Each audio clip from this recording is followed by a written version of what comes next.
Hello, welcome back.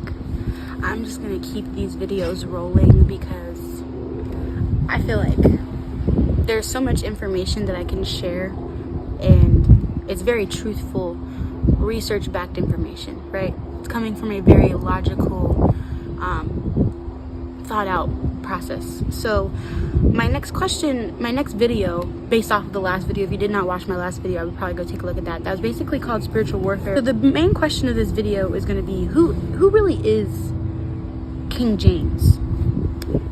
At the age of like 12 or 14, at his coronation, despite of his mother's Catholic heritage, if you know anything about his mother, Mary, she is Catholic. She is originally Catholic. She has Catholic beliefs, and you'll realize how her belief system is a little important for how he acts throughout his life. Now, the Church of Scotland. In fact, just 1 month earlier, his mother Mary, Queen of Scots, was arrested by Protestants, sympathizers, imprisoned, and forced her to basically be removed from the throne. And James, he never saw his mother after that. And then she was further, after that, killed. So, when you have outrages going on about, I don't think she should be the ruler and believe in Catholicism, because think of it this way, the Druids, okay, the Druids in Scotland, because we're talking about the King of Scotland, that was heavy magician. Like, they believed in magicians and witchery, stitchery, like, they believed in the elements of the earth. They were sorcerers. So, her believing in Catholicism is just like really like conflicted with them. Now, there were Puritans in the area, and they kind of read the Bible, but they read a different version of the Bible, which, like I said before, was not of English. And in this area, it's looking like it was of Scottish language, maybe, or maybe Latin, maybe French, because it says here James, he spoke Greek, Latin, French, obviously also English. Anyways, now when we look even further into it, it says here Scotland was ruled by regents until 1583, when James was old enough to finally take roll into the country as a king.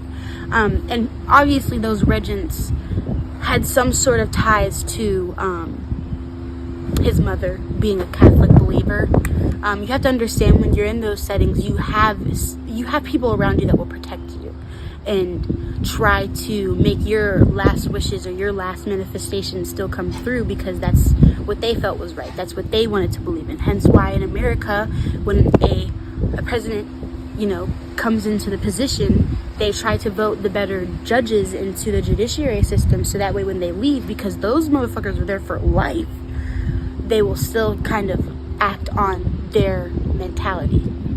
Okay, at the young age of 14, he found a very close friend, married friend, Earl Lennox. He dedicated a poem to him. I'm talking about James. James was a 14-year-old and had a very close friendship with a man named Earl Lennox that was married at the age of 37 years old. This friendship is the first indication of the Scottish king's latent homosexuality, which Protestant nobles disdained, given James's enjoyment of demonstrating public displays of his affection towards him. Was kind of just like, this man is gay, and you're gonna tell me he is gonna rewrite the Bible? So not only was he pissing off the people that he was the king of, he was also pissing off of the people that he was so-called bloodline meant to act out.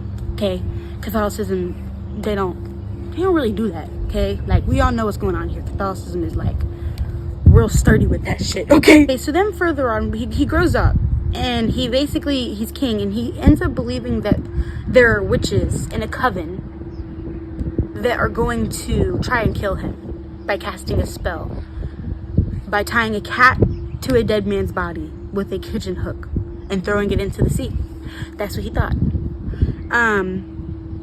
So he believes that. It freaked him out. And then there were also people in what was the word they used above, the regent, the people that were ruling the kingdom before he was actually able to take role, that were like, we're worried about witches. We're worried about witches because they're obviously of Catholic belief. We're worried about witches, right? So I mean, like, I could keep reading on and on and on, but I started realizing the whole start of this man's life was not only that he was able to study with high up philosophers, because you're in the kingdom, you're gonna end up studying some pretty, like, real shit, you know what I'm saying? He's already studying all these things, and he's put into a place where there are at least 3 kingdoms that may be formed into one. And obviously different kingdoms have different beliefs. There were 35 different dominations, pretty much, well, that came of this because of the different countries. Yeah. So then you have the Church of English established after he wrote the New Testament in 1611. Yes, the translation of the Bible was completed in 1611. He was writing it between 1603 to 1605.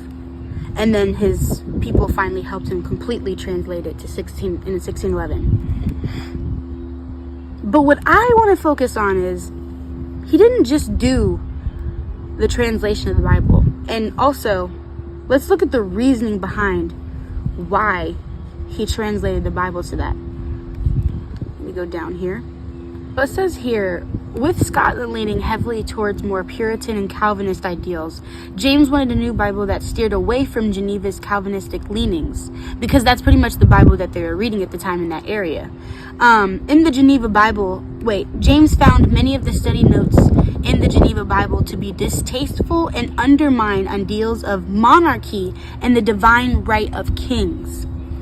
Okay, so the Geneva Bible, I've never heard of this Bible, but I do have notes down below about it, so I'm going to get into it. But I never knew what the Geneva Bible was. I was always I heard Old Testament, right? So, and then it says, James played the role of prosecuting barrister, interviewing women such as Agnes Sampson's, a healer known as the Wise Wife of Keith, which kicked off a wizard craze of prosecutions between 1590 to 1662. Okay, it was estimated that about 15,000 people were executed in Scotland under charges of witchcraft, whom were women who had become victims of gossip and hearsay. Right? Samson was found guilty and burned at the stake, but James spared the lives of others, believing that listening to the evidence they were innocent. So when he finally came into these trials and decided to listen to what was going on, he started to realize that some of them had evidence to back what it was that they were saying. Now, before that happened, though, he did not just write the New Testament of the Bible. Okay, he also wrote, which I also don't understand why King James' version of the book is considered the New Testament. Because when you go and look at the thing that he was actually translating, it's called the Geneva Bible, not the Old Testament. So anyways, he wrote a book called Daemonologie in 1597. And it's divided basically into 3 books. It mentions the 3 witches, the weird witches that end up coming up in Macbeth. King James wrote a dissertation titled Daemonologie that was first sold in 1597, several years prior to the first publication of the King James version of the Bible. Okay, within 3 short books, James wrote a philosophical dissertation in the form of a Socratic dialogue for the purpose of making arguments and comparisons between magic, sorcery, and witchcraft, but also wrote his classification of demons. Okay, in writing the book, King James was heavily influenced by his personal involvement in the North Berwick witch trials from 1590. Following the execution of an alleged sorcerer in the year 1591, the news of the trials was narrated in the news pamphlet entitled News from Scotland, and was included as the final chapter of the text. The book endorses the practice of witch hunting in a Christian society. James begins the book, "The fearful abundance at this time in the country of these detestable slaves of the devil, the witches or enchanters, hath moved beloved reader to dispatch in post the following treatise of mine, to resolve the doubting both that has such assaults of Satan are most certainly practiced, and that the instrument thereof merits most severely to be punished. Now, when you look back into his childhood, his mother was Catholic. That was pretty much what he first was introduced to, because that was his mom. They believe in God and the devil. That is a very fear-based belief system. And all he did was use the one thing that he did remember, which was Catholicism, the one thing that he was truly brought up on, the one thing he had to continue doing based off of the fact that his mother was just the queen. She was Catholic, and there are regents around him that are going to make sure he's acting this out because they also believed in his mother, even though he has new knowledge. But the fact that he is so fear inflicted with this knowledge at the age that he was given, the covens in the Bible are his protection against what he so claims to be Satan's work, which is witchcraft, right?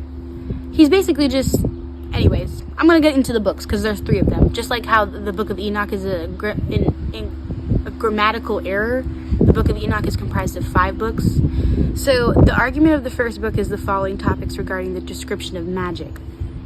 The division of the various magical arts with a comparison between necromancy, which is communing with the dead, and witchcraft, the use of charms, circles, and conjurations, the division of astrology, the devil's contract with man, comparisons between the miracles of God and the devil. The purpose of these practices is to advise the people. This is book 1. Book 2. The main argument in the second book is based on the following topics regarding the description of sorcery and witchcraft, the difference between biblical proof and imaginative or myth, a description of sorcery and its comparison within witchcraft, the path of a sorcerer's apprenticeship, curses and the roles of Satan, the appearance of devils, the times and forms which they appear, the divisions of which actions, methods of transportation, and the illusions of Satan.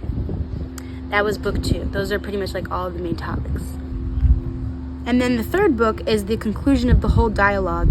James says that the demons are under the direct supervision of God and are unable to act without God's permission, and he shows how God uses demonic forces as a rod of correction. Hence, when you hear spare the rod of the child, like spoil the child or something like that, where you have to basically beat your unruly child. And if they keep going on, you have to have the whole community stone them to death. You think this man didn't have witchery, stitchery all up in your New Testament? You are kidding yourself. He knew what was right in front of his face. He just didn't know how to compromise it and intellectualize it at the state that he was at and actually fully be able to do it. Okay, let's keep going. Demons may also be commissioned by witches or magicians to conduct acts of will against others. He quotes previous authors who state that each devil has the ability to appear in diverse shapes or forms for various purposes. Ultimately, the works of demons, despite their attempts to do otherwise, will end in the further glorification of God. So he's telling you that God has demons that he uses, because just like yin and yang, you have to understand that there's darkness within light, and then there's also lightness within darkness. Okay? So yeah, there is evil within God just like there is good within Satan. Not saying that they're the opposites, that that's what they are, but there is some form of rhythm and actual logic within their chaos. Just like there's chaos within that rhythm and logic. So anyways, as well as the charge of mischief following anger, there were other ways witches were identified at trial. One was the presence of witch marks, a mark supposed to have been put on a woman's body by the devil. Witches were also said to have familiar demonic creatures, which might appear to be cats, dogs, mice, rats, or other small animals. These familiars would do the witch's bidding. Another claim was recovery after counter magic. So first of all, he doesn't understand the concept of protection sigils. Okay, now he just does not understand what witchcraft is. Like, if you know witchcraft, you know why those sigils were there. You know why those sigils were there. It's because of the intent behind it. He feared it. These people were capable of acting out and manifesting what it is that they truly wanted to happen. They put fear in him. They put fear in him because he has to rely and be codependent off of a god in the sky. They are here actually scaring the shit out of him. Anyways, so marks on the bodies, and then he's taking away, like, he's saying you can't hang out with animals. Don't have a dog, don't have a cat, don't talk to a rat. The fuck, what are you doing? Don't talk to birds, don't hang out with birds. You're gonna be a witch if that's the case. Another claim was recovery after counter magic. If someone was unwell and a spell had helped them recover, that was seen as evidence that original illness was caused by witchcraft. This is also taking away your own capability of healing yourself. So, yeah. So when we finally get to this topic of discussion about what is truly good and what is truly bad, and we get so wrapped up in this mindset of judgment about who's going to burn in hell and who's going to go to the gates of heaven and all this stuff about who did what, how you acted out in life, you're just acting out a 800-year-old mentality. Because he literally said that he did not like the way that the Geneva Bible was written because it didn't give enough rights to the king. And this is already showing you how, yeah, right here, the Bible to be distasteful and undermine ideals of monarchy and the divine rights of the king. James played the role of the prosecuting barrister, interviewing women such as the healer. Okay, so yeah, he didn't like the way that Bible was written. It didn't give enough rights to the king. So even though he's like trapped up in this relationship with the regents of that kingdom and who was already trying to act out what his mother was doing, he still felt comfortable in his kingship, right? He felt very comfortable there. He had a lot of control and power. He was gaining a lot of knowledge. When you're there, you get to study with a lot of important people, right? So he was coming across all of this knowledge and only reacting in what he first knew of, which was what his mom's belief system was, which was Catholicism. So when we're getting this close to like having a belief tied to the control of an actual kingdom, it starts to play out in how King James lived his life. I mean, like, think about it. He's like, he becomes a king at the age of like 12, 14 years old, and all of the information he taps into after that, I mean, could like really just scar him, especially like losing his mother. He already has a very like horrible feminine upbringing. And that's hence why you see a lot of women in these witch trials, okay? You didn't find a lot of men in the witch trials. There were a lot of women that had too much of a close relationship with her surroundings and animals and the garden, the sky, everything that was actually elementally here and around them. So let's say a woman had a really good relationship with a dog, and that dog maybe decided to protect her. He might be like, that's witchery. What you mean? You got that dog cool with you like that? What do you mean? Or she has a garden in her land and she can heal herself just from her garden alone. What you mean you can heal yourself and you don't need to come to my kingdom for help? And just remember, he was putting any witch on trial that had witchery, stitchery motive, or, you know, looked like it, or was just too much gossip and hearsay of that person. You know, they were put on trial. And whether they harmed somebody or not, they were going to probably die. And what's crazy is they'll prosecute and put somebody in danger whether they harmed them or not. But when it comes to the kingdom's doing and the poverty that was struck there, the disease that was struck there, the hunger, the resentment towards each other because of the fact that people cared so much about their own inflated status in the world rather than just leaving their kingdoms as they are, the people as they are, where they wanted to be, believing what they wanted to believe. You know what I'm saying? He couldn't handle the fact that he had to depend on a god in the sky. Instead, when going out into his kingdom and seeing these said witches, they could rely on themselves and the things that were around them. that's why it is so scary, because they were actually manifesting their spells and their covenants. Hence why you see so many covenants in the Bible. It was written for the king's rights and what he had basically witnessed from witches. I mean, whew, y'all.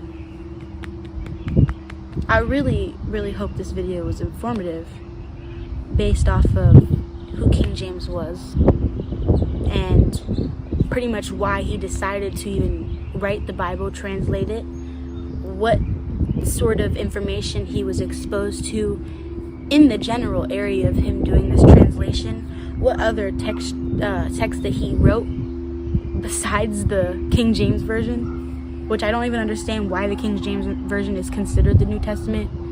It is so strange to me. But yeah, I'm gonna next also be getting into my old Bible, the King of Kings Version, and I'm gonna do some research on what that Bible is and who wrote it, what it entails, what kind of perspective it's trying to get into, and then I'm gonna show you how there are actual references from the Bible into tarot in the Rider-Waite. So just stay tuned for that video as well, because I can do this all day, every day. I can spill all the beans, and there's a couple high key references to this said Bible within Rider-Waite. Not to say that Rider-Waite is any sort of Abrahamic doing, but there is truth within, you know, what it's compromised of, solely because of the fact that he is talking about witches. He is combating witches and magicians and sorcerers and druids, because in the Scottish area, Scotland, they were considered druids. Okay, there were Italian witches, right?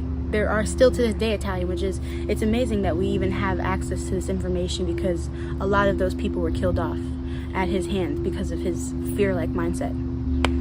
So please just try not to get wrapped up in this 800-year-old mindset of a man who lost his mother at a very young age. He was a homosexual. He was introduced to a lot of information, probably against his own will, and had to make a lot of decisions at a very young age. Witnessed a lot of deaths, was the hand of a lot of deaths. I mean, like, so yeah. I hope you enjoyed the video.